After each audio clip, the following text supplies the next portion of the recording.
Prezados irmãos, a paz do Senhor Jesus. Estamos iniciando mais um programa Escola Bíblica Dominical. Muito obrigado por sua audiência. O nosso desejo é que Deus abençoe você e toda a sua família, através do estudo da Palavra de Deus. Lembrando que este programa está sendo transmitido em Recife e região metropolitana pelo canal 14 e em todo o estado de Pernambuco pelas repetidoras da Rede Brasil. Também pelo Spotify em nosso canal no YouTube, Rede Brasil Oficial. Não esqueça de compartilhar os nossos links com seus amigos e familiares. Hoje estudaremos a quinta lição do trimestre com o título A Verdade que Liberta. E para comentar a lição de hoje, contamos com a presença, mais uma vez, do presbítero, nosso amigo, irmão Stefferson, que coopera com o nosso pastor presidente ali no departamento da campanha evangelizadora, ajudando o pastor Jefferson Aleluia e o pastor Josiel Soares e aquela equipe maravilhosa. Paz do Senhor, presbítero. A paz do Senhor, evangelista Alessandro Barreto. Amém. Prazer imenso. Obrigado, meu querido. Contamos também, mais uma vez, com a participação do nobre presbítero, nosso irmão Timóteo Gomes, ali da congregação em Novo Benfica, né? Ou Benfica, né? Positivo, ministro. Paz do Senhor, um prazer estar mais uma vez aqui no programa Escola Bíblica Dominical. Glória a Deus, prazer é nosso. E mais uma vez também com o nobre professor Jonas Santana, que é da equipe ali da Superintendência das Escolas Dominicais. Paz do Senhor, professor. Paz do Senhor, ministro Alessandro. Nesta lição veremos a definição do termo verdade. Notaremos também a dimensão da verdade na Bíblia. Pontuaremos que Jesus é aquele que liberta, como no caso da mulher adúltera. E, por fim, notaremos sobre Jesus como a verdade que liberta do jugo da lei. Sobre o texto áureo, vamos pedir aqui para o nobre presbítero, nosso irmão Stefferson, ler, por gentileza. Texto áureo. E conhecereis a verdade, e a verdade vos libertará. Evangelho segundo João, capítulo 8, versículo de número 32. Muito bem. Presbítero Timóteo, por gentileza, vamos ver o que nos diz a verdade prática? Pois não, ministro. A verdade prática nos diz o seguinte: o verbo divino representa a verdade que se manifesta na história para libertar o pecador. Amém. E agora, professor Jonas, vamos reler aqui, ou ler, não é melhor dizendo, os objetivos da lição. Sim, senhor ministro. Essa lição tem 3 objetivos. O primeiro, explicar a verdade em Jesus desde a sua saída da Galileia para Jerusalém. Descrever Jesus como a verdade diante dos fariseus e terceiro e último objetivo, pensar em Jesus como a verdade que liberta o pecador. Amém. A leitura bíblica em classe para a lição de hoje está escrita no Evangelho de João, capítulo 7, verso 16 ao 18, verso 37 e verso 38, e depois capítulo 8, verso 31 ao 36. Acompanhe conosco. Jesus respondeu e disse-lhes: A minha doutrina não é minha, mas daquele que me enviou. Se alguém quiser fazer a vontade dele, pela mesma doutrina, conhecerá se ela é de Deus ou se eu falo de mim mesmo. Quem fala de si mesmo busca a sua própria glória, mas o que busca a glória daquele que o enviou, esse é verdadeiro, e não há nele injustiça. E, no último dia, o grande dia da festa, Jesus pôs-se em pé e clamou, dizendo: Se alguém tem sede, que venha a mim e beba. Quem crê em mim, como diz a Escritura, rios de água viva correrão do seu ventre. Jesus dizia, pois, aos judeus que criam nele: Se vós permanecerdes na minha palavra, sereis meus discípulos, e conhecereis a verdade, e a verdade vos libertará. Responderam-lhe: Somos descendência de Abraão, e nunca serviremos a ninguém. Como dizes tu, sereis livres? Respondeu-lhes Jesus: em verdade vos digo que todo aquele que comete pecado é servo do pecado. Ora, o servo não fica para sempre em casa, o filho fica para sempre. Se, pois, o filho vos libertar, verdadeiramente sereis livres. Bem, queridos irmãos, hoje nós estamos estudando a lição de número 5, que tem como título A Verdade que Liberta. A semana passada nós estudamos a lição de número 4, que teve como título Jesus, o Pão da Vida. Estudamos o simbolismo que existe entre o pão como um alimento que sacia a necessidade física e Jesus como esse pão espiritual que sacia a necessidade espiritual. Dando continuidade, então, como já falamos, hoje na lição de número 5, vamos tratar sobre este tema maravilhoso, a verdade que liberta. Vamos pedir aqui a primeira tela, por gentileza, pedir para que os nossos irmãos coloquem. Muito bem. Aqui, presbítero, irmão Stephenson, nós temos um quadro que é um mapa mental, né? É um resumo da lição de hoje. A gente não vai se demorar muito, mas só para dizer a divisão mental que podemos ter para iniciar essa lição. A temática aí é a temática liberdade. Essa lição vai falar sobre 3 pontos principais. Eu gostaria que o senhor, por favor, nos apresentasse. Ministro Alessandro Barreto, de forma pedagógica, queremos aqui explicar Jesus, a verdade em Jerusalém. E é claro que da Galileia para Jerusalém, a verdade na festa dos tabernáculos e vivendo na verdade. Também tem descrever Jesus, a verdade diante dos escribas e fariseus, a verdade no episódio da mulher adúltera, Jesus, a verdade revelada, a verdade que o mundo precisa conhecer e pensar, Jesus, a verdade que liberta o pecador, a verdade que liberta o que é a verdade e verdadeiramente livres. Esses são o tema da temática liberdade descrito nesse quadro pedagógico. Muito bem, vamos para o próximo quadro, por gentileza. Aqui nós temos o texto áureo, presbítero, irmão Timóteo, por gentileza. Pois não, evangelista Alessandro, o texto áureo vai falar sobre e conhecereis a verdade, e a verdade vos libertará, baseado em João capítulo 8, versículo 32, e o foco dessa lição é justamente refletir de que Jesus está falando não somente sobre o único modo de conhecer a verdade, mas também persistir em crer e obedecer a sua palavra, que é uma das formas de conhecer a verdadeira verdade. Muito bem, vamos para a próxima tela, por gentileza. Aqui nós temos a palavra-chave da lição, professor Jonas Santana, que é a palavra liberdade. A expressão grega ali, euleferos, ou euléferos, é uma expressão mais correta, né? Eu queria que o senhor, por gentileza, nos lesse essa expressão do Wein. Sim, senhor ministro. A palavra liberdade, que é a palavra-chave, primariamente fala da liberdade de ir onde quer que se goste.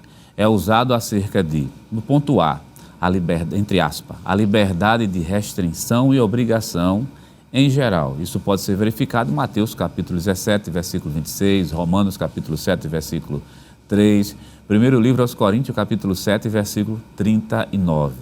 Livres, quer dizer, livre da lei, Gálatas capítulo 4, versículo 26. Livre do pecado, João capítulo 8, versículo 36. Com respeito à justiça, Romanos capítulo 6, versículo 20. Ou seja, a justiça que não põe nenhum tipo de obrigação em nós, não temos relação com ela. E por último, a letra B. Num sentido civil, a palavra liberdade significa livres, entre aspas, da escravidão ou da servidão. Aí tem uma coleção de versículos bíblicos que começa justamente em João capítulo 8, versículo 33 e primeiro livro aos Coríntios, capítulo 7, versículo 21 e o versículo de número 22. Muito bem, eu acho que a gente precisa fazer aqui uma observação interessante em relação a esse termo, presbítero Timóteo, porque o Wein nos diz que a letra B, não é? Que nós somos livres. Ele diz, ou seja, livres da justiça que não põe nenhum tipo de obrigação em nós. Aí ele diz, não temos relação com ela. Eu acredito que um texto que, de alguma forma, explica essa frase do Wein, porque quando a gente lê assim, parece que fica um pouco confuso o que o Wein quis dizer.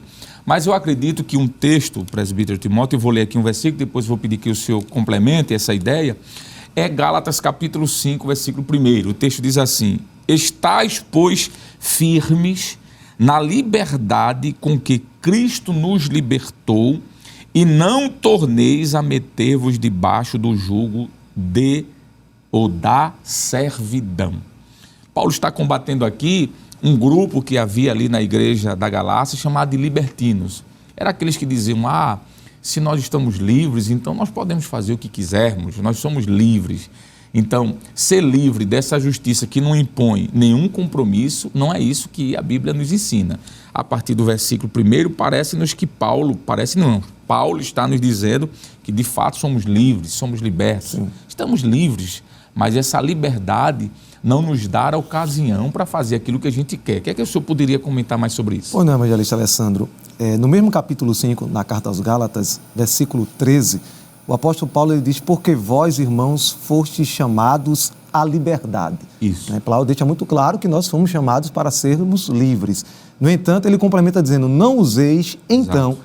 da liberdade para dar ocasião à carne, mas servi-vos uns aos outros pela caridade. Então, Paulo ele é muito claro, dizendo que essa liberdade que nós obtemos em Cristo é a liberdade da justiça no sentido de não estar debaixo do jugo. Isso. Mas, em contrapartida, nós temos um compromisso, a responsabilidade de vivermos debaixo daquilo que a palavra de Deus nos orienta. Perfeito. E, presbítero Stephenson, o apóstolo Pedro, escrevendo a sua primeira carta, no capítulo 2, versículo 16, parece que ele também comenta sobre essa liberdade que temos, né? Verdade, ministro. Nós temos aqui também uma grande ilustração do apóstolo e ele diz aqui na palavra de Deus, capítulo 2, versículo 16, diz, como livres e não tendo a liberdade por cobertura da malícia, mas como servos de Deus.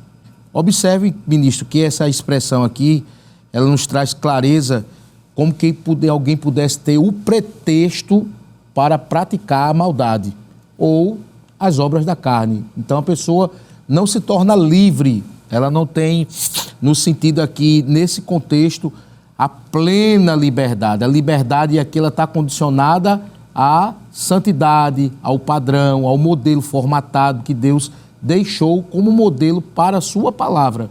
Então, esse excesso que muitas vezes está registrado em Gálatas, Pedro reforça isso e ele conhece muito bem porque ele trafegou com o Messias e viu as suas oscilações espirituais, ele percebeu que em alguns momentos ele foi corrigido, né, por nosso Senhor e Salvador Jesus Cristo e ele viu o quanto é importante o crente ter uma vida disciplinada, orientada, norteada pela palavra de Deus. Muito bem, presbítero. Esse mesmo texto que o senhor leu na NVI, que é a nova versão internacional, diz assim: vivam como pessoas livres, mas não usem a liberdade como desculpa para fazer o mal. Vivam como servos de Deus. Eu penso que a NVI trouxe um tom, né? Sim. Mais esclarecedor. Professor Jonas, o presbítero irmão Timóteo trouxe um texto maravilhoso aqui, mostrando que essa liberdade não é uma liberdade livre, é uma liberdade que tem um certo limite. O presbítero Stephenson também. Mas será que nós poderíamos citar algum outro texto que poderia reforçar essa ideia de que essa liberdade que não está condicionada a um tipo de obrigação ou relação com a justiça deve ser rechaçada de nosso meio? Com certeza. E, ministro, tem um texto muito bom, que é o primeiro livro aos Coríntios, capítulo número 8, e o versículo 9, que Paulo diz a seguinte expressão: mas vede que essa liberdade não seja de alguma maneira escândalo para os fracos.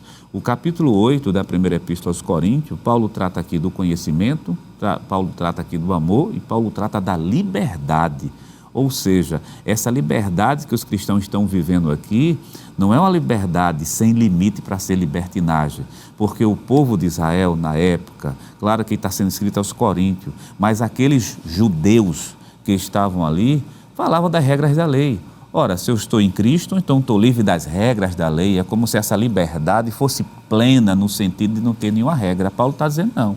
A liberdade do crente é norteada pelo amor que ele tem com seus irmãos e, acima de tudo, com Deus. E depois ela é medida pela santidade de Deus. Então, nós não somos livres para tudo. Nós somos livres em Cristo Jesus. É isso que Paulo está dizendo. Parece-me que são chamados de antinomistas, né? Eram aqueles que eram tão contrários à lei que dizem que a gente não precisa da lei para nada, então a gente pode viver à vontade. Esse texto que o senhor leu na NVI diz assim, eu acho muito interessante: mas vede que essa liberdade vossa não venha de algum modo a ser tropeço para os fracos, não é? Ministro, uma parte só, complementando as falas aqui já feitas, Romanos capítulo 6, versículo 20, Paulo diz o seguinte: porque quando éreis servos do pecado, estáveis livres da justiça. A justiça que Paulo fala aqui em relação a estar livre é da justiça divina. Uma vez você é servo do pecado, você está livre da justiça divina, você está isento dessa justiça porque você é escravo do pecado. Só que no mesmo capítulo, no versículo 18, Paulo diz: e libertados do pecado, fostes feitos servos da justiça. Então, Paulo ele deixa amarrado aqui de forma muito clara, versículo 18, que uma vez que eu fui livre do poder do pecado, agora eu estou servo da justiça divina. E ele escrevendo sua primeira carta aos Coríntios, no capítulo 6, versículo 12, há um texto magro quando ele diz: todas as coisas me são lícitas, mas nem todas as coisas me convêm. Todas as coisas me são lícitas, mas eu não me deixarei dominar por nenhuma delas. Então, resumidamente, essa liberdade aqui é uma liberdade restritiva, né? Sim. É uma liberdade, sim, mas não para dar ocasião à carne. Vamos para a próxima tela, por gentileza. Aqui nós temos a definição da palavra verdade. E eu queria, presbítero Timóteo, começar com o senhor aí, que o senhor, por favor, leia e traga aí uma explicação. Pois não, ministro. A definição do termo verdade na Bíblia. Por definição, a verdade na Bíblia carrega um peso muito mais profundo do que a simples conformidade com os fatos. A verdade nas Escrituras está diretamente relacionada ao caráter de Deus, a sua palavra e a revelação plena em Jesus Cristo. No Antigo Testamento, a palavra hebraica para a verdade, emet, que também significa fidelidade, constância, onde Deus é a fonte absoluta da verdade. E tudo que dele emana é verdadeiro. Esse texto de Deuteronômio, capítulo 32, versículo 4, é muito claro. Verdade. Quando Moisés diz que ele é a rocha, suas obras são perfeitas e todos os seus caminhos, eles são justos. Eu ainda gostaria de complementar, ministro, me permita, Sim. Quando nós vamos para o livro dos Salmos, o Salmo de número 25, nós vamos ver no versículo de número 5, que o salmista também traz a revelação da questão desta verdade, quando diz que guia-me na tua verdade e ensina-me, pois tu és o Deus da minha salvação. Então perceba que nós temos a verdade como guia da vida daquele que serve a Deus e foi liberto do poder do pecado. Muito bem, então acredito que ficou claro aí a definição do que é verdade na Bíblia. Vamos para o próxima tela, por gentileza. E aí nós vamos propriamente agora falar sobre a lição, né? O primeiro tópico da lição fala sobre 3 pontos: da Galileia para Jerusalém, ponto 2, a verdade na festa dos tabernáculos e ponto 3, vivendo na verdade. Vou pedir, por gentileza, a próxima tela, por favor. E aqui, presbítero Stephenson, nós temos Jesus, a verdade em Jerusalém. Eu queria que o senhor lesse aí essa tabela e comentasse alguma coisa, por favor. Jesus defende uma mulher flagrada em adultério. Os judeus acham que são homens livres, porque Abraão é o seu pai. Baseado em João 8, 31 e 32, versículo 34 e 44, Jesus diz que todo homem sem salvação não é livre, mas é escravo do pecado. Aquele que dentre vós está sem pecado, seja o primeiro que atire a pedra contra ela. Ministro, aqui nós temos uma definição riquíssima do mestre na sua trajetória e demonstrar a graça de Deus. Ele é realmente a graça em essência, porque é um ato da sua graça o perdão, mas uma característica importantíssima que a gente observa aqui é que ele defende a mulher flagrada em adultério. É interessante a gente destacar aqui que aquele fato ali se dá como uma trama para tentar pegar Jesus em uma saia justa, podemos assim trazer de forma contextualizada. Era uma trama e eles começam a criar um ambiente aproveitando que havia a festa dos tabernáculos e havia uma multidão ali sempre presente naquela festa, que tem a Páscoa, tem a festa de Pentecostes, não é? A festa dos tabernáculos era uma festa importantíssima. Então era estratégico para os fariseus pegar ele numa saia justa. E o texto em Levítico, no capítulo 20, versículo número 10, vai esclarecer algo muito importante, que Jesus sempre observou que os fariseus tinham suas contradições, eles nunca aplicavam a lei de forma certa, até porque o próprio título de fariseu significa separatista. Então, eles nunca definem de forma clara o que eles desejam. E se a gente for fazer uso das Escrituras, como eles deveriam ter feito, a gente vai ver em Levítico, capítulo de número 20, versículo de número 10, a palavra de Deus vai nos mostrar algo muito interessante aqui, que diz assim: também o homem que adulterar com a mulher de outro, havendo adulterado com a mulher do seu próximo, certamente morrerá o adúltero e adúltera. Então, a primeira coisa que Jesus apresenta aqui na defesa é que ele certamente, não está descrito aqui o texto, mas ele entende que, pelo crivo da lei, ele como mestre, como rabi, conhecia a mitzvah, a mitzvot de frente para trás, então ele tinha o conhecimento de que havia algo errado ali naquele momento. Ou seja, presbítero, os fariseus não estavam usando de verdade, com a verdade. De a verdade. Porque, em outras palavras, pela sua fala, o que dá a nos entender é de que se os fariseus fossem usar com a verdade, deveria estar os dois ali. Sim, o homem. O adúltero e a adúltera. Por que só a mulher? Exatamente, Então, ministro. existia uma, entre aspas, por assim dizer, falsa verdade. Se esse termo existe, que eu acho que não. Ou é verdade ou não é. Mas, num linguajar mais popular, eles estavam utilizando de um subterfúgio para complicar com Jesus. conveniência, né? Exatamente. Porque se é para usar de verdade, e cadê o adúltero? Eu acredito que é isso que o senhor citou o texto de Levítico. Exato, exatamente. Então, esse contexto nos mostra que eles estavam tentando pegar. Então, os O senhor judeus... me permite aqui, eu sei que o senhor está com um raciocínio fervendo aí, pelo que eu lhe conheço. Mas, assim, o que é que a gente pode aplicar nessa situação aqui? É de que, entre aspas, a verdade que o mundo às vezes apresenta, na realidade, não é uma verdade. É uma mentira camuflada de verdade, com o intuito de justificar ou condenar alguém. Sim. E Jesus não tem parte com isso. Exato. Veja que Jesus, quando olha para aquela mulher, ele, de forma extraordinária, ele diz que não tem pecado aqui, atira a primeira pedra. O que dá a entender, presbíteros aqui, professor Jonas, é que todos aqueles que estavam ali, de alguma forma, tinham algum tipo de pecado e talvez até o mesmo de adultério, desculpe-me. Tanto é que do primeiro, do mais velho ao mais jovem, vão saindo e ninguém fica. Isso. Não é? E ali diz, olha, Jesus diz que todo homem sem salvação não é livre, mas é escravo do pecado.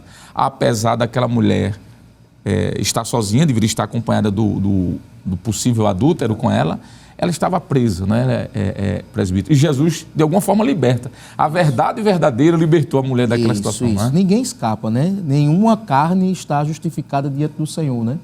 Então, a gente observa que todos nós estamos debaixo de um crivo, somos escravos também do pecado, mas agora libertos em Cristo. Não é isso? Você vai observar que tem textos que vão deixar com muita clareza que o exercício da liberdade agora, nós somos escravos de Cristo, de um Cristo que nos libertou. E é importante a gente trazer um pouco de história aqui, porque a história vai nos definir aqui em ligeiro tempo, de que o escravo daquele período romano ali, ele estava com a sua liberdade tolhida pelo seu senhor. Ele mantia a pessoa escravo mesmo. Ele ditava o que ele queria, ele tinha domínio sobre a própria vida dele, mas agora, em Cristo, nós somos o servo, o servo do Deus vivo. Glória a Deus. Amém? Está muito bom a sua fala aqui, mas nós vamos para um rápido intervalo. Daqui a pouco nós voltamos para o seu programa Escola Bíblica Dominical.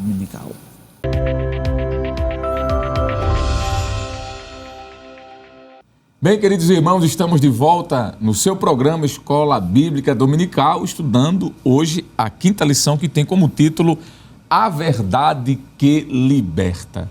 Aproveitando este momento precioso, nós queremos aqui trazer uma indicação de uma obra que certamente vai ajudar bastante você que está estudando, preparando aí suas lições, já que estamos estudando durante todo esse trimestre o Evangelho conforme escreveu o apóstolo João. E um dos principais temas do Evangelho de João é a pessoa de Cristo. Ele vai falar sobre a cristologia, a encarnação de Cristo, Cristo como ser divino, por exemplo. E aí, eu acredito que uma boa obra que possa ser indicada é a obra do pastor Valber Gustavo, Doutrina da Trindade, Desenvolvimento Bíblico e Histórico. Esta obra publicada aqui pela editora Bereia. Com certeza vai lhe abençoar bastante. É uma obra que nós temos conhecimento, já é a segunda impressão, a segunda edição, né? A primeira edição foi um sucesso, vendeu, esgotou, e agora nós estamos aqui na segunda edição. Só rapidamente, nós temos aqui o sumário desta obra, capítulo número 1. Ela vai apresentar sobre evidências bíblicas da doutrina da Trindade. Capítulo 2, personagens e obras envolvidas na questão até o século II. O 3, heresias surgidas no século II. O capítulo 4, a controvérsia ariana e o concílio de Nicéia. O 5, controvérsias pós-nicenas. E o 6º capítulo, uma perspectiva agostiniana da Trindade. Uma obra maravilhosa, tenho certeza que você vai ser bastante enriquecido ao comprar essa obra. Está aparecendo aí na tela do seu televisor, do seu smartphone, seja por onde você esteja acompanhando agora o programa, o endereço da Bereia, telefone para você comprar também ou acessar o site da Bereia. Vale muito a pena. Voltando aqui então à nossa lição, vamos pedir a próxima tela. O presbítero Stefson já explicou essa ideia da verdade em Jesus, mas presbítero Timóteo, a Bíblia e a dimensão da verdade. Nós temos aí 2 pontos, eu gostaria que o senhor falasse sobre esses 2 primeiros, depois o professor Jonas comentava os 2 seguintes, por favor. Pois não, evangelista Alessandro. Primeiro ponto fala que a verdade ela está colocada como a palavra de Deus.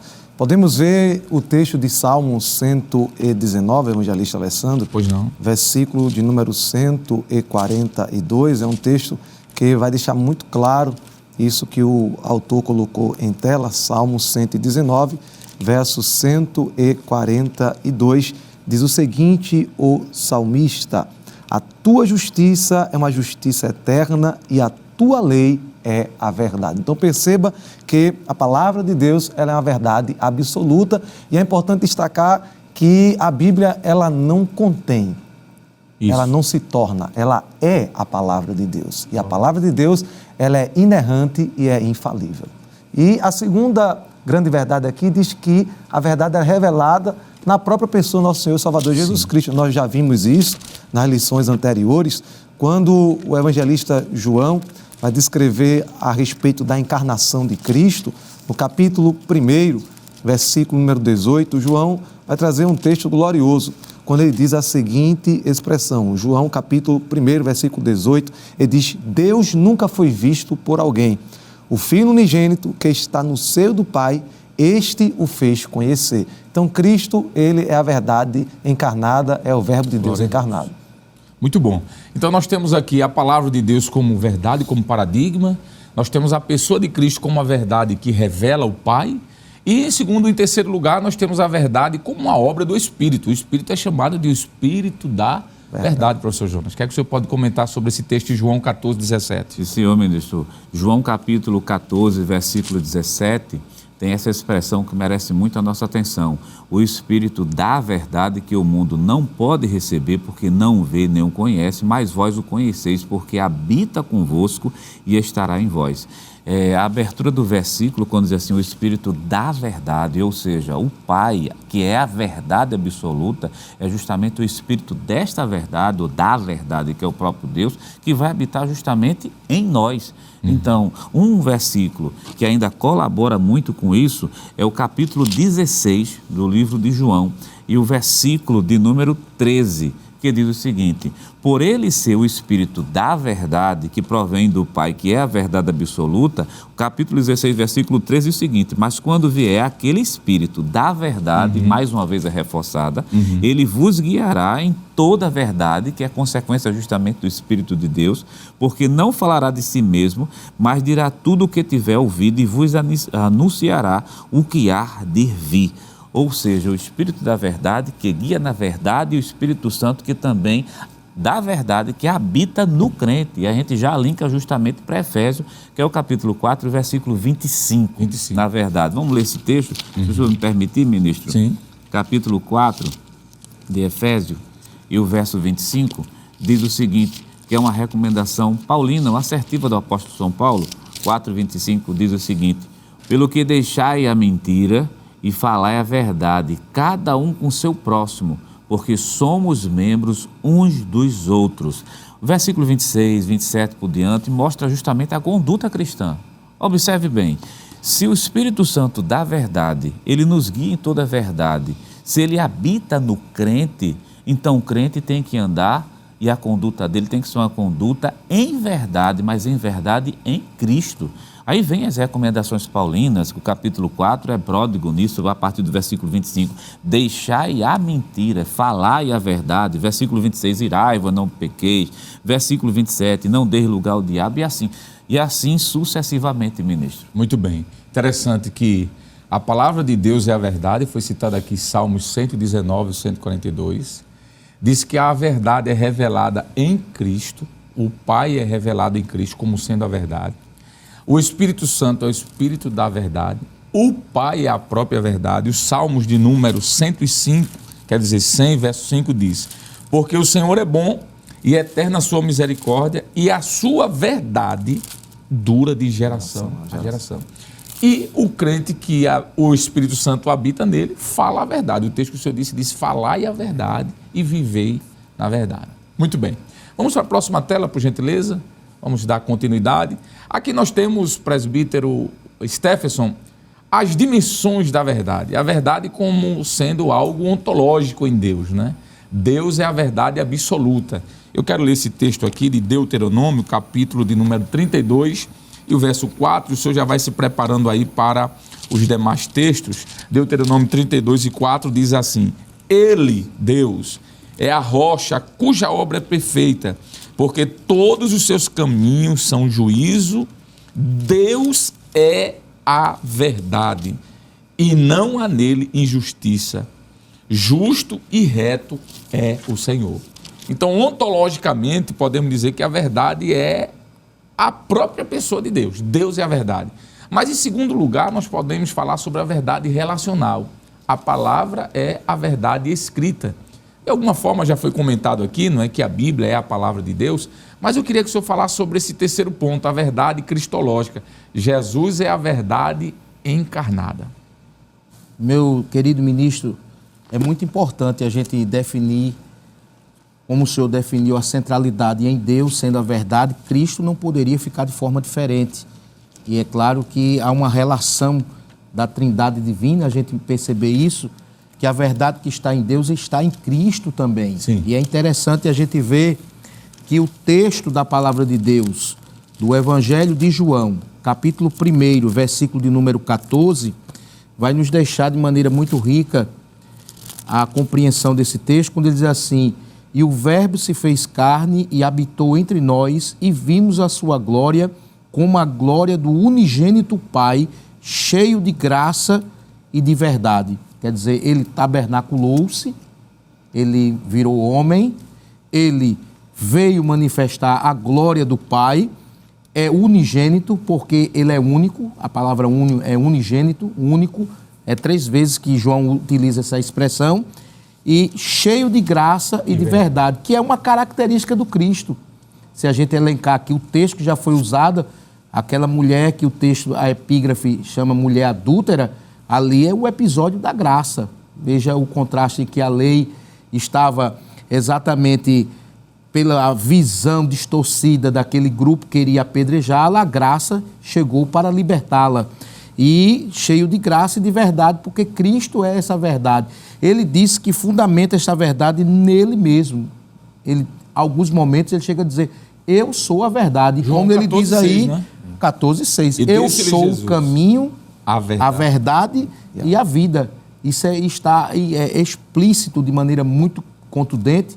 Cristo, ele definindo, ele disse que nasceu para isso. Eu queria ler um outro texto, ministro. Sim. Na Epístola de João, capítulo de número 5, eu acho que esse texto, ele traz uma clareza tão profunda. João, inspirado pelo Espírito Santo, nos trouxe uma definição muito rica.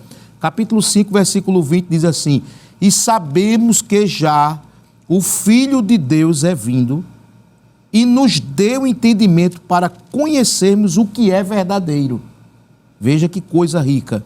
E no que é verdadeiro estamos. Isto é, em seu Filho, Jesus Cristo. Este é o verdadeiro Deus e a vida eterna. Olha que riqueza João nos traz aqui. Essa é a verdade que liberta, né? A verdade que liberta, porque ele diz assim: é vindo, ele nos deu entendimento, nós conhecemos, ele abriu o nosso entendimento no que é verdadeiro. Então, todo o discurso, todo o evangelho, toda a proclamação, toda a atuação do mestre está baseado na verdade. Cristo é no que é verdadeiro. E é claro que, para patentear isso, ele diz assim: o Cristo, o verdadeiro Deus, amém, o único, o exclusivo, o Senhor e o eterno. Presbítero Timóteo, Jesus é a verdade, Sim. já foi dito aqui, a verdade que liberta, eu sou o caminho, a verdade e a vida. Foi dito que o Pai é a verdade, o texto de Salmos 100, verso 5 diz que ele é a verdade. Mas eu posso dizer também sobre o Espírito Santo, Com que certeza, ele é a verdade? Com certeza. Aí temos aí a verdade pneumatológica, onde diz que o Espírito Santo de Deus conduz a verdade. E eu gostaria de citar alguns textos. O primeiro deles está no Evangelho de Jesus, conforme escreveu João, capítulo 14, versículo 17, quando o próprio Jesus falando, dizendo que ele enviaria o Espírito da verdade, que o mundo não pode receber porque não o vê, nem o conhece. Mas vós o conheceis porque habita convosco e estará em vós. Então perceba que Jesus é muito enfático dizendo que esse Espírito é o Espírito da verdade. Mas ainda em complemento, em João capítulo número 15, versículo 26, ele dizendo, mas quando vier o Consolador, que eu, da parte do Pai, vos hei de enviar, aquele Espírito da verdade que procede do Pai, testificará de mim. É impossível falar sobre a Trindade divina, dizendo que o Pai é a verdade, o Filho é a verdade e o Espírito Santo ser diferente disso. Perfeito. Afinal de contas, faz parte da terceira pessoa da Trindade. Então, o Espírito Santo também é a verdade absoluta. E para corroborar ainda com esse texto, João capítulo 16, versículo 13, Isso. Jesus ainda diz, mas quando vier aquele Espírito da verdade, ele vos guiará em toda a verdade, porque não falará de si mesmo, mas dirá tudo o que tiver ouvido e vos anunciará o que há de vir. Então perceba que o Espírito Santo é sempre colocado como a verdade absoluta. E me permita, evangelista Alessandro, voltar para o Antigo Testamento, falando da atuação do Espírito Santo como o Espírito da verdade. Quando a gente vai para Ezequiel capítulo 36, versículos 26 e 27, foi até tratado em uma lição anterior, né? Diz que, e vos darei um coração novo, e porei dentro de vós um espírito novo, e tirarei o coração de pedra da vossa carne, e vos darei um coração de carne, e porei dentro de vós o meu espírito, isso aqui é Deus falando através do profeta, dentro de vós o meu espírito, e fareis que andeis nos meus estatutos, guardeis os meus juízos e os observeis. Então, quando a gente fala da verdade absoluta, que é a palavra de Deus, Jesus, o Verbo encarnado, o Espírito vem testificar desta verdade já no Antigo Testamento. Muito interessante, ministro. Eita, desculpa. Eu fiquei tão empolgado com essa fala que Isaías também descreve isso de uma maneira muito rica. Que ele diz assim, no capítulo 48, versículo 16, ministro, diz assim, chegai-vos a mim e ouvi isto. Não falei em segredo, desde o princípio, desde o tempo em que aquilo se fez. Eu estava ali e agora o Senhor Jeová me enviou o seu Espírito. Assim diz o Senhor, o teu Redentor, o Santo de Israel. Eu, o Senhor, o teu Deus, que te ensino o que é útil, que te guia pelo caminho que tu deves andar. Muito bom. Observe que há uma ligação, né? Aproveitando então, Isaías 30, 21. Diz assim, e os teus ouvidos ouvirão a palavra que está atrás de ti, dizendo, este é o caminho, andai nele, sem vos desviardes nem para a direita, nem para a esquerda. O único que tem capacidade de convencer o homem da justiça, do juízo e do pecado é o Espírito Santo. Ninguém conseguirá levar ninguém a andar no caminho, este é o caminho, se não for o Espírito. Aqui é um texto muito forte, que mostra a ação do Espírito Santo no Antigo Testamento, conduzindo as pessoas a andar no caminho. Muito bem, acho que já fechou esse ponto aí, né? A prática da verdade já foi falada aqui em Efésios 4, 25. Vamos para o próximo ponto, por gentileza? Aqui nós temos o segundo capítulo da lição, ou o segundo tópico, professor Jonas, que vai falar sobre a verdade no episódio da mulher adúltera. De alguma forma já foi introduzido isso aqui. Jesus, a verdade revelada, também de alguma forma já comentamos, né? E a verdade que o mundo precisa conhecer. Vamos passar para o próximo bloco, por favor, ou tela, melhor, né? Temos aqui, ainda voltando sobre o episódio da mulher, professor Jonas, eu queria que o senhor lesse, por gentileza, e trouxesse uma palavra rápida sobre isso. Sim, senhor ministro.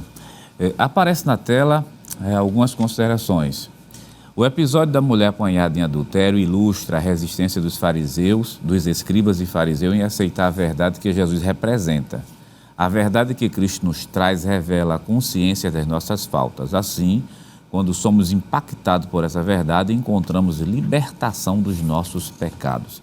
Lá no capítulo 8, ministro, bem rápido, capítulo 8 do livro de João, do Evangelho de João, capítulo 8, e o versículo de número 3, diz o seguinte: e os escribas e fariseus trouxeram-lhe uma mulher apanhada em adultério. Versículo número 6.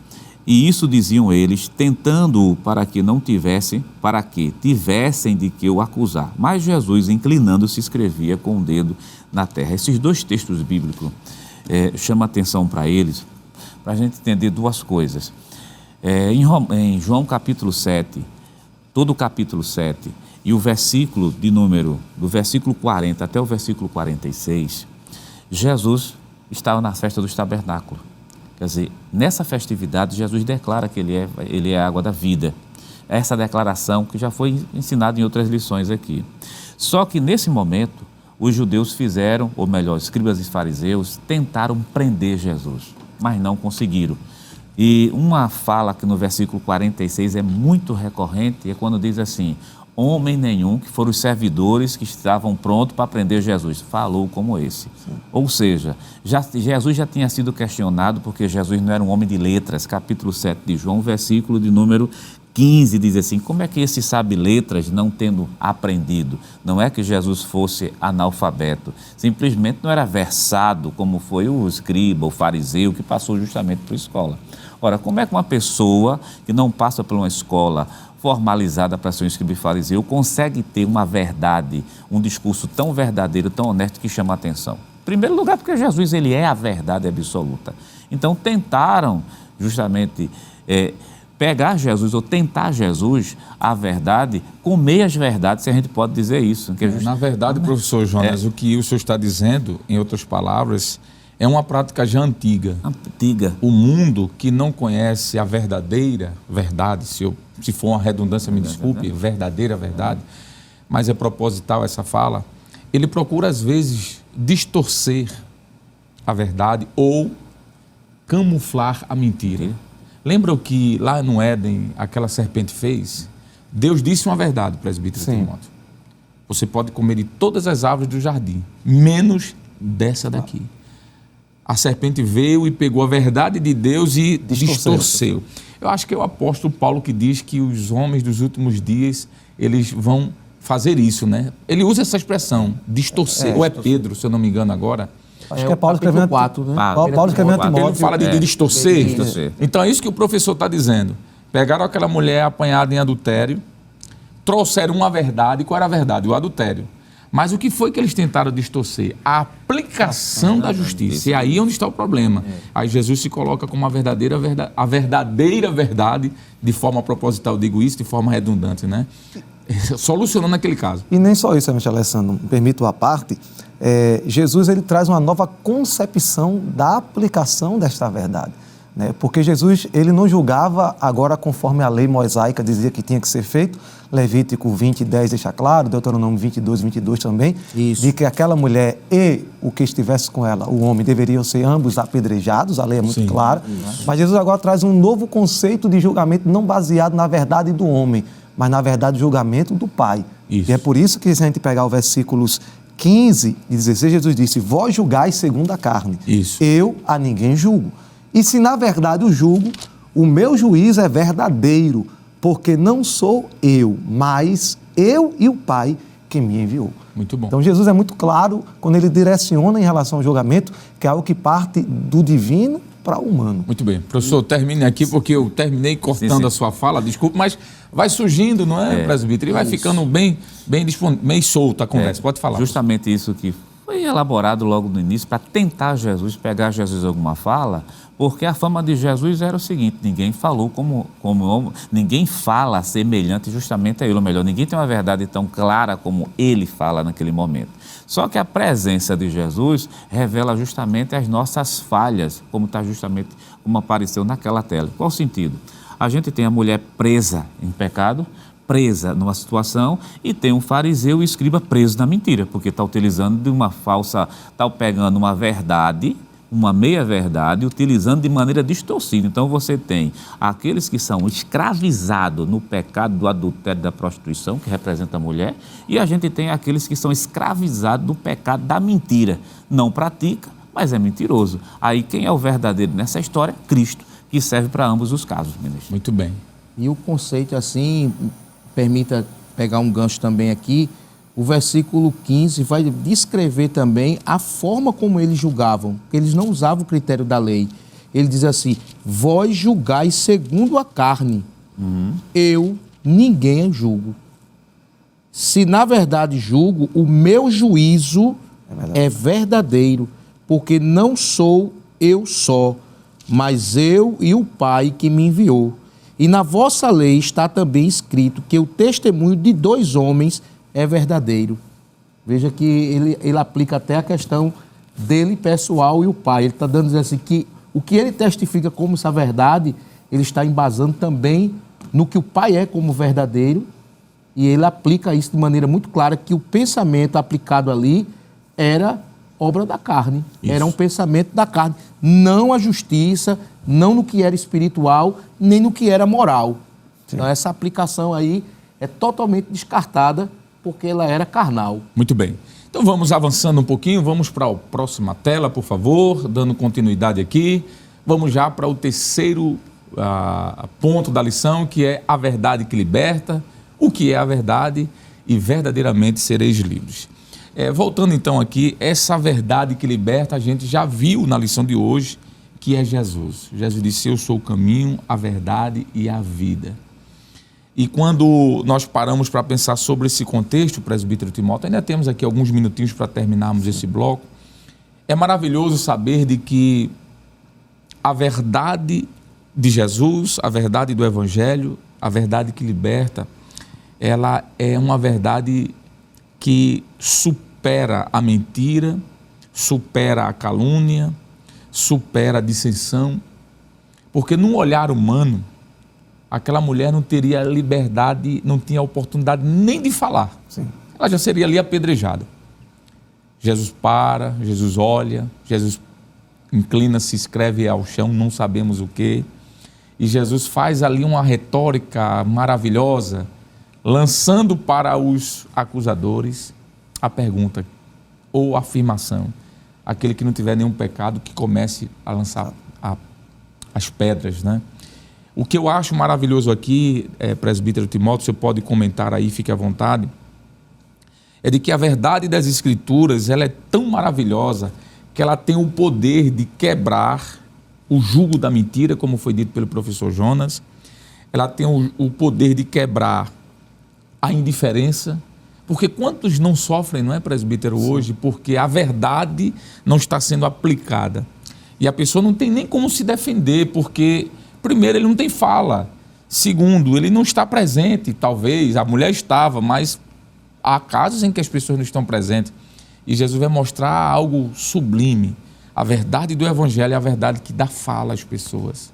Jesus aqui, ele representa o grito dos oprimidos, né? Aquela mulher, como o senhor disse, foi pega em ato de adultério, estava pecando, né? Estava incorrendo num erro espiritual e também do ponto de vista social, mas aquilo não impedia que ela fosse alcançada aí onde entra a beleza da graça, evangelista Alessandro.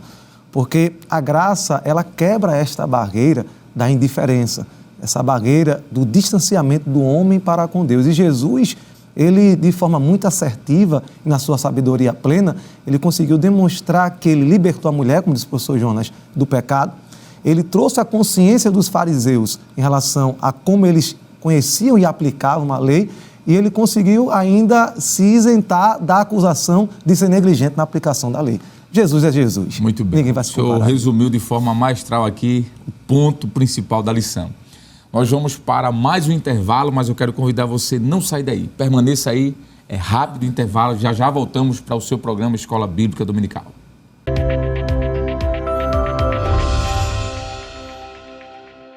Queridos irmãos, estamos de volta no seu programa Escola Bíblica Dominical, hoje estudando a 5ª lição, que tem como título A Verdade que Liberta.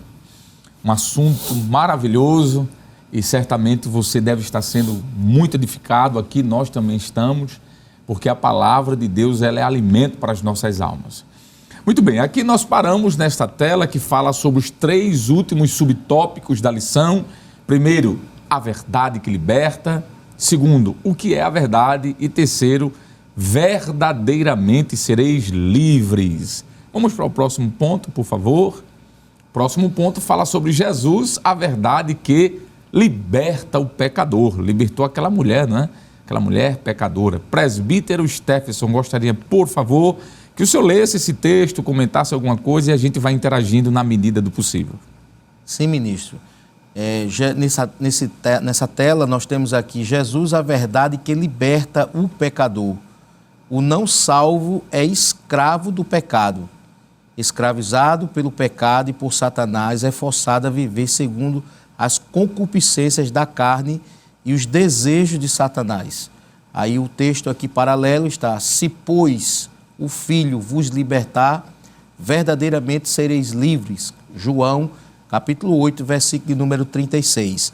Nós percebemos aqui algo muito interessante, que o pecado, a natureza humana, a carne, o mundo, o sistema, ele traz um dano irreparável à raça humana, porque o pecado tem a capacidade de separar o homem de Deus, o homem do homem, o homem da família, o homem da natureza. Ele trouxe problemas internos dentro do seu ser. Então, o homem, ele é escravo, né? Todos pecaram e estão destituídos da glória de Deus.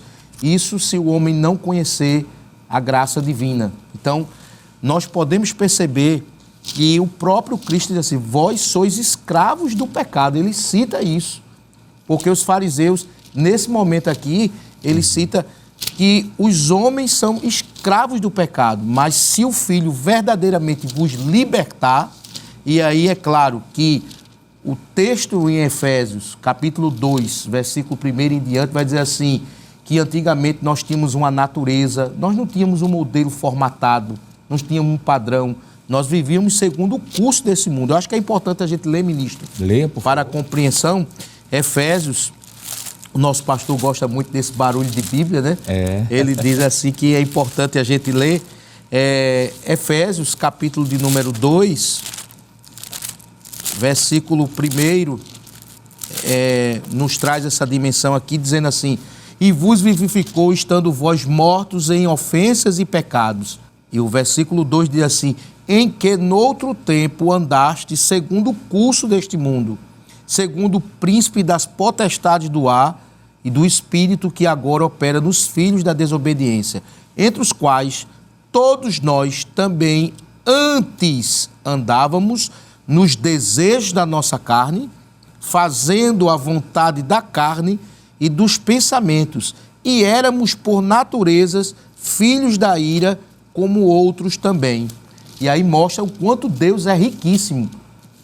Às vezes eu citando Romanos 1 e 26 em diante, a gente vai ver 23 características da natureza que o homem tem pecaminosa.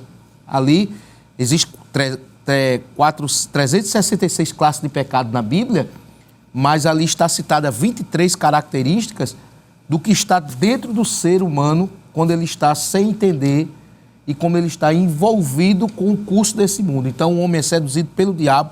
Eu até dizer uma coisa que o ministro Teles fica até às vezes rindo, mas é muito interessante a gente dizer o quanto o diabo também contribui para que o homem não entenda a sua situação. O diabo é Abaddon, Apolion, príncipe das trevas, dragão, Belzebu, pai da mentira, destruidor, antiga serpente.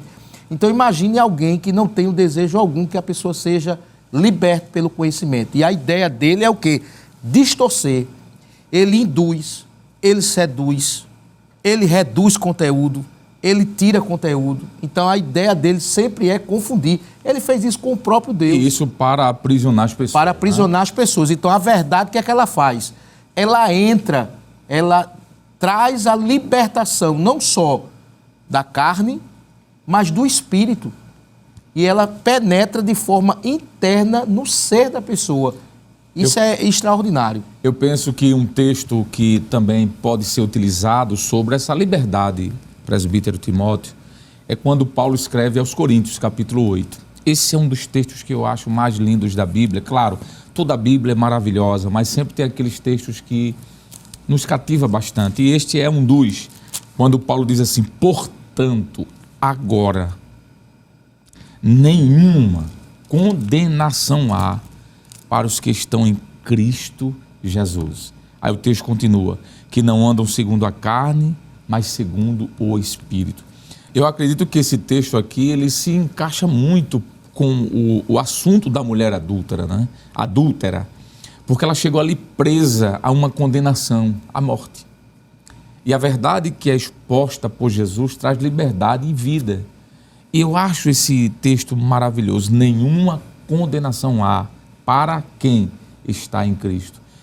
Todos aqueles que experimentam essa verdade são de forma libertos, de forma direta. O versículo 2 diz: porque a lei do Espírito de vida em Cristo Jesus me livrou da lei do pecado e da morte. Então Jesus, como aquele que liberta, ele quebra as algemas, né? Esse desenho que está aqui, desta bola de ferro que geralmente era colocada nos pés dos escravos, né? É um exemplo do que o pecado faz com o homem. O homem fica escravo daquela vida, mas ao conhecer Jesus, o não salvo que era outrora escravo do pecado, agora é livre. Isso. É bom sempre destacar isso, sabe, evangelista Alessandro, que aquele que não conhece a Cristo e não entregou a sua vida para Ele, ele é escravo do pecado. Não tem como fugir disso. Paulo, escrevendo aos Romanos capítulo 6, versículo 6, ele diz: sabendo isto, que o nosso velho homem foi com ele crucificado para que o corpo do pecado seja desfeito, a fim de que não sirvamos mais ao pecado. Então, aquele que está distante de Cristo, ele automaticamente vai servir ao pecado. No mesmo capítulo 6, versículo 12, ele diz: não reine, portanto, o pecado em vosso corpo mortal, para lhe obedecerdes em suas concupiscências. Versículo 16, capítulo 6, não sabeis vós a quem vos apresentardes por servos para lhe obedecer? Sois servos daquele a quem obedeceis, ou do pecado para a morte, ou da obediência para a justiça? Então, aquele que não serve a Cristo, ele automaticamente é servo do pecado. Isso tem que ser ficado de forma muito clara para o professor, para o aluno da escola bíblica dominical. E é interessante que essa lição também pode ter um gancho evangelístico. Sim. Porque a escola dominical é feita para crentes e não crentes. Sim. E talvez em sala tenha alguém que não sirva a Jesus e precisa entender essa verdade. Que ele ainda não é filho de Deus, que ele é escravo do pecado, mas que Jesus, ele tem a verdade que liberta. Muito e bom. Que ali em sala ele pode obter essa liberdade. Excelente. Eu acredito que fazendo isso, trazendo essa verdade à tona em sala de aula, certamente muitos serão alcançados. Vamos aqui para o próxima tela, por gentileza. Professor Jonas Santana, Jesus, a verdade que liberta. O que o senhor poderia ler, por favor, e trazer para nosso conteúdo em sala de aula? O que aparece na tela é o seguinte: o verdadeiro crente, salvo em Cristo, com a graça acompanhante do Espírito Santo, que nele habita, é liberto do poder do pecado. Romanos capítulo 6, do versículo 17 até o 22, e Romanos capítulo 8, do versículo 1 até o versículo 17. Quando tentado a pecar, ele agora tem um poder de agir de conformidade com a vontade de Deus. Está livre para tornar-se servo de Deus e da justiça. Romanos capítulo 6, o versículo de número 18 e o versículo número 22. Só fazer um rápido comentário, ministro, nesses textos, porque quando nós estamos falando que o crente, ele é liberto, não significa que a antiga natureza pecaminosa foi retirada da gente. Ela está lá ainda. Só que Deus criou em nós uma nova natureza em Cristo Jesus. Por isso que a gente precisa da presença e da habitação do Espírito Santo dentro da gente, que é justamente para vencer. Por isso que na tela apareceu ali: é livre do poder do pecado. Quando tentado, ele agora tem poder de agir em conformidade com a vontade de Deus. Romanos capítulo 6, pega esse texto bíblico, Romanos 6, e verso de número 18. Aqui já foi lido também, Romanos 6, 18.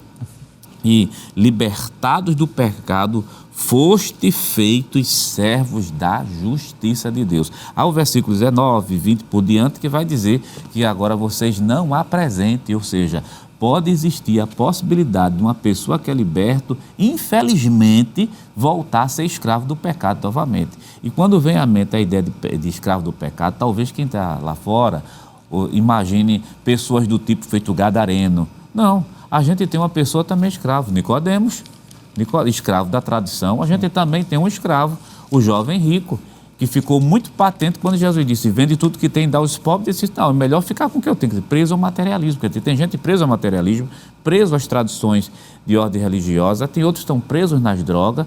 Então são pessoas presas de diversas maneiras. Então, quando Cristo liberta do poder do pecado, nos dá condições através do Espírito Santo para a gente conseguir vencer e andar justamente em verdade. E temos que ter mais cuidado ainda, porque a gente pode voltar a ser escravo do pecado novamente. Eu acho que um texto maravilhoso é esse do versículo 20, não é? Do capítulo 6. O senhor citou, mas não leu, acredito que até pela questão da exiguidade, mas diz assim: porque quando éreis, está no passado, né? Servos do pecado, a palavra servos aqui pode ser traduzida por escravo, não tem nenhum problema. Estavas livres da justiça. Que justiça é essa? Segundo a palavra. Estavas livre de viver uma vida conforme a palavra. Era uma liberdade da justiça, mas era uma escravidão do pecado. Aí Paulo diz no versículo de número 22, mas agora, ele vai inverter a lógica, libertos do pecado e feitos servos de Deus, tendes agora o vosso fruto para a santificação e, por fim, a vida eterna. Presbítero Timóteo, esse texto eu penso que é o cerne daquela situação da mulher adúltera, pega em adúltera, e Jesus, né? Antes ela era escrava do pecado, estava ali aprisionada, mas ao encontrar Jesus, Jesus disse: olha, você agora vai ser livre, mas você vai ter que viver essa vida aqui. Porque Jesus olhou para ela e disse: vai, e não viva mais assim. Acho que a palavra-chave aí é santificação, ministro. Isso. Uma vez livre do poder do pecado, eu preciso agora viver uma vida de santificação. Paulo, escrevendo aos Colossenses capítulo 3, do verso 5 a seguir, Paulo diz: mortificai, pois, os vossos membros que estão sobre a terra. A prostituição, a impureza, o apetite desordenado, a vil concupiscência e a avareza, que é a idolatria, pelas quais coisas vem a ira de Deus sobre os filhos da desobediência, nas quais também, em outro tempo, ou seja, fala do passado, andastes quando viveis nela. Mas agora despojai-vos também de tudo, da ira, da cólera, da malícia, da maledicência, das palavras torpes da vossa boca. Não mentais uns aos outros, pois que já vos despiste do velho homem com os seus feitos e vestistes do novo.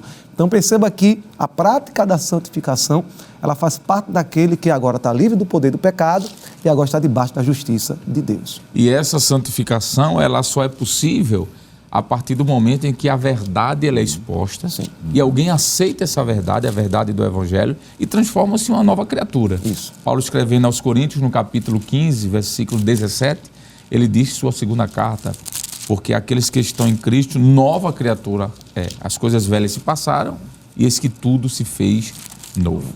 Vamos para o próximo texto, né? Eu disse segunda carta, mas é a primeira carta, né? Segunda, capítulo 5. Capítulo 5, verso 17. Muito obrigado. O senhor olhou para mim, eu percebi logo que o senhor queria corrigir alguma coisa, foi muito bom. Próxima tela diz assim: Jesus, a verdade que liberta o pecador. Presbítero Stephenson, a gente já está chegando aí no finalzinho, então a gente tem que ser bem mais didático para concluir esse pensamento. Eu queria que o senhor lesse aí e comentasse alguma coisa. Jesus, a verdade que liberta o pecador. A plena liberdade da tentação e da atração do pecado terá lugar somente com a redenção completa, quando dá nossa morte ou na volta de Cristo para buscar os seus fiéis. O que Cristo nos oferece agora é o poder santificador da sua vida, mediante a qual aqueles que seguem o Espírito são libertos dos desejos e das paixões da carne. Gálatas, capítulo 5, versículos 16 e 24. Capacitados a viverem como santos inculpáveis diante dele em amor. Se, pois, o Filho vos libertar, verdadeiramente sereis livres. É interessante, meu ministro, que o texto aí está de maneira muito rica, clara, que agora a santificação é o principal agente de mudança, de transformação da velha natureza. É praticamente aí progressivo, gradativo, a obra da regeneração, da transformação, na mudança de hábito e a santificação.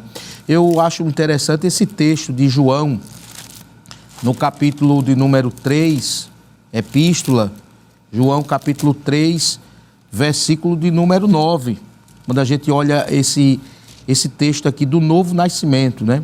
E ele vai dizer aqui de maneira muito rica, essa palavra está até no particípio perfeito, nascido. Qualquer que é nascido de Deus não vive na prática do pecado, porque a sua semente permanece nele e não pode viver pecando, porque é nascido de Deus. Esse é o sentimento, o elemento-chave da santificação. Nisto são manifestos os filhos de Deus e os filhos do diabo. Qualquer que não pratica a justiça e não ama o seu irmão não é de Deus. Então observem que Cristo nos oferece o poder transformador de transformar nossos hábitos, nossos pensamentos, nossas decisões, nossas escolhas. Tudo isso passa por esse crivo da santificação. E é claro que o Espírito Santo também entra como um principal personagem aqui também, mudando, transformando o nosso hábito, a nossa forma de pensar. Nós temos agora o fruto do Espírito Santo, que vai também colaborar com essa transformação. Então eu tenho certeza que quando você pratica a obra do Espírito Santo e através da sua palavra, vai de maneira eficaz atingir a santificação, que ela é progressiva e tem a plena que quando a gente alcançar isso lá em cima, quando nós estivermos com ele. É porque essa liberdade do pecado é uma liberdade de não mais estar debaixo do jugo do pecado, mas não uma liberdade total da influência da velha natureza em nós. O que o texto quer nos dizer é que só estaremos de fato livres completamente com a glorificação, sim, né? Esse texto que o senhor leu é interessante quando diz que todo aquele que é nascido de Deus não vive na prática do pecado. Eu acho muito bonita essa expressão quando o apóstolo diz, pois a semente de Deus permanece nele. No original aqui a palavra semente é esperma. Está lá no texto do Novo Testamento. Claro que esperma como semente não está falando do sentido do homem. Como esperma o homem tem a semente, não é? Mas é da natureza, de algo que está em Deus e é colocado no ser humano, não é? E aqui esta expressão é muito forte porque fala sobre literalmente uma semente, algo que foi geminado no homem, ou germinado, melhor dizendo, né? E a expressão seguinte que aparece é a expressão autu, esperma autu. O que seria essa expressão, esse pronome possessivo? É dele. Dele de quem? De Deus. Esperma autu theos, a semente de Deus está no homem. Quando a verdade, presbítero Timóteo, alcança alguém, é algo tão fantástico, que essa mudança de vida, essa regeneração se dá, porque a semente de Deus, através da verdade, entra nessa pessoa, ela se transforma em uma nova criatura, mesmo tendo a velha natureza lá guardada, não foi aniquilada, mas ela consegue viver, sim, porque essa semente nova, essa nova criatura está presente na vida dessa pessoa. Ministro, o senhor permite eu aplicar uma metáfora em cima disso aí? Sim. É muito comum a gente ver uma caqueira na casa, nas residências. Então imagine você pensar numa caqueira e de repente você plantou ela ali e germinou a semente. Na medida em que ela vai crescendo, vai se desenvolvendo, geralmente é uma tendência das folhas, as raízes, e pouco a pouco tomando o espaço daquilo que é terra, do que é natural. E de repente a caqueira fica totalmente envolvida com as folhas, com as raízes, e paulatinamente vai desaparecendo o que é terra. É o que a semente do Evangelho vai fazendo na gente. Ela vai, germina, e paulatinamente ela vai crescendo, se desenvolvendo com a maturidade, com a compreensão, a dimensão da fé, fazendo com que tudo que é terra, e há um momento que a gente chega nessa fase, que a gente olha assim para o mundo e já não vê o mundo como uma opção, mas vê o que é celestial, o que é tremendo. É quando você vai sendo envolvido a ponto de desaparecer completamente. É quando você está totalmente folha e raiz, dominado por completo, e aí a sua natureza. E a gente conhece homens assim. Eu conversar, por exemplo, com o nosso, me permita, o pastor Jefferson, é céu na terra. Entendeu? A cabeça dele é céu na terra, é cruzada, é oração, é amanhecer com Cristo. Muito bom essa então, sua explicação. É uma definição clara assim, uma metáfora, mas eu acho que mas foi excelente, eu gostei. Por mais de que esta terra na nossa condição humana só desaparecerá na glória, né? Isso. Enquanto estivermos aqui, a terra sempre vai existir. Vai existir. Porque a natureza humana ela não vai desaparecer enquanto estivermos aqui. E, ministro, olha, me permita, pegando um gancho na fala do presbítero Stephenson, na pergunta que o senhor fez, talvez esteja falando para pessoas que, mesmo servindo a Jesus, eles ainda têm algumas tendências pecaminosas, porque o velho homem continua habitando no nosso ser, e talvez se pergunte, quando é que eu vou ficar livre disso? Será que um dia isso vai cessar? Será que essa tentação vai me deixar algum dia? Sim, está aqui em tela, na glorificação do corpo. Paulo é muito claro, escrevendo aos Coríntios, dizendo no capítulo 15, versículo de número 54, que isto que é corruptível vai se revestir da incorruptibilidade. Então, quando nós passarmos pelo processo da glorificação, a tentação não terá mais poder sobre o nosso corpo. E é por isso também que na primeira epístola de João, ele é muito claro, quando ele vai dizer aqui no capítulo número 3, versículo número 2, amados, agora somos filhos de Deus. Veja que nós já somos filhos de Deus. E ainda não é manifesto o que havemos de ser. Mas sabemos que, quando Ele se manifestar, seremos semelhantes a Ele, porque assim como é, o veremos. Então nós vamos ter um corpo glorioso semelhante ao de Cristo e não vamos ter mais o domínio do pecado sobre o nosso corpo. Muito bem, estamos aí, professor Jonas, chegando ao final. Eu acredito que a temática dessa lição ficou muito clara, de que essa verdade que é exposta em Deus, porque Ele é a verdade, exposta em Sua palavra, porque a Sua palavra é a verdade, exposta em Cristo, porque Ele é a verdade, o caminho e a vida, exposta na pessoa do Espírito Santo, porque Ele é o Espírito da verdade, se resume em dizer de que alguém que conhece essa verdade e é liberto do pecado, ele consegue agora sim, mesmo tendo essa natureza humana antiga aprisionada, ainda ali de forma, vamos dizer assim, usando uma linguagem bem nordestina, né? De forma presa, mas não mortificada, controlada, não é? Por isso que Paulo disse, mortificai a carne. Então a gente consegue viver, servir a Deus mesmo em um mundo corrupto como esse. Com certeza, pastor. E tem um texto, somente para contribuir com isso que o senhor está dizendo, é Efésios capítulo 4 e o versículo de número 23 e o versículo 24. Bem rapidinho, que o nosso tempo já estourou, diz o seguinte, isso é para os crentes, aqueles que já foram salvos, aqueles que já são salvos, libertos em Cristo Jesus, agora vem a nossa responsabilidade. 4 e verso 23. E vos renoveis no espírito do vosso sentido, versículo 24, e vos revistais do novo homem que segundo Deus é criado em verdadeira justiça e santidade. Ou seja, os dois primeiros versículos dizem o seguinte, vos renoveis, ser mais bem didático, te renova, te reveste, isso é a responsabilidade que agora, depois de liberto, nós temos de buscar viver em verdadeira justiça e em santidade. Muito bem, presbítero Timóteo, presbítero Stephenson e professor Jonas, nós temos aqui menos de 2 minutinhos, então não dá para a gente comentar, mas num ping-pong cristão aqui, no bom sentido da palavra, em 10 segundos, o que é que o senhor pode, irmão Stephenson, depois o presbítero Timóteo, depois o professor Jonas, o que é que a gente pode resumir a lição de hoje, em alguns segundos, para aquele que está nos acompanhando neste momento? Entender de maneira muito clara que o Senhor é a fonte e a centralidade dessa libertação. E existe uma verdade absoluta que tem o poder de transformar o coração, a mente e as obras. Glória a Deus. Presbítero Timóteo. A verdade, ela está contida em Cristo, na sua palavra, e ela é manifestada através do Espírito Santo. Que você possa compreender isto e aplicar na sua vida. Professor Jonas. O crente em Cristo Jesus deve não somente compreender, mas viver na verdade que é Cristo Jesus.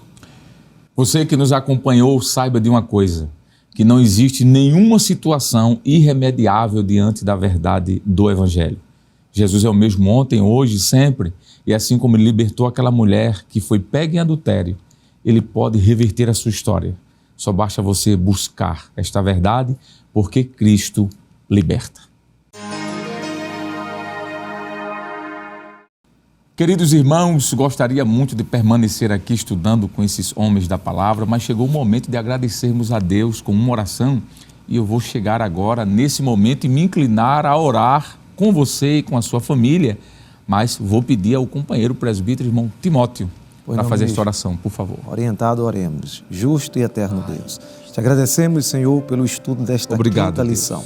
E queremos te pedir, aplica em nossos corações. Sim, Senhor. E ajuda-nos a viver em verdadeira liberdade, justiça e santidade.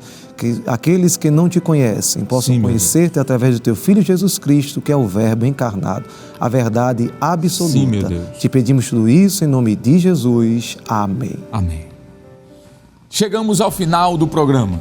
Hoje estudamos a quinta lição com o tema A Verdade que Liberta. Na próxima semana veremos a sexta lição, que tem como título O Bom Pastor e Suas Ovelhas. O programa Escola Bíblica Dominical vai ao ar na TV toda sexta-feira às 21h30 e no sábado às 16 horas. Também está disponível no formato de podcast no Spotify e em nosso canal no YouTube, Rede Brasil Oficial. Se inscreva, ative o sininho e, claro, compartilhe nossa programação. Obrigado por sua companhia e até o próximo programa, se Deus quiser. E que a graça do nosso Senhor e Salvador Jesus Cristo, o grande amor de Deus, o nosso eterno e bondoso Pai, a comunhão e as doces consolações do Espírito Santo esteja sobre todos nós agora e para sempre. Amém e amém.